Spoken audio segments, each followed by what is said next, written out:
বাংলা নববর্ষ উদযাপন উপলক্ষে দিনাজপুরে বর্ণাঢ্য শোভাযাত্রার আয়োজন করে জেলা প্রশাসক।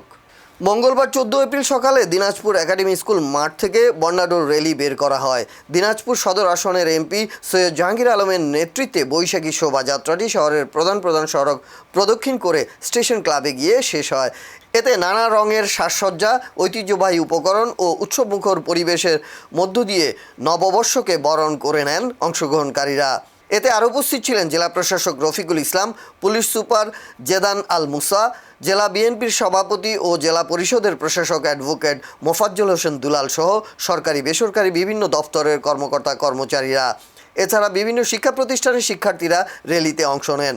দিনাজপুরে বাংলা নববর্ষ উদযাপন ঘিরে জেলা প্রশাসনের এই আয়োজন শহরে উৎসবের আমেজ ছড়িয়ে দেয়।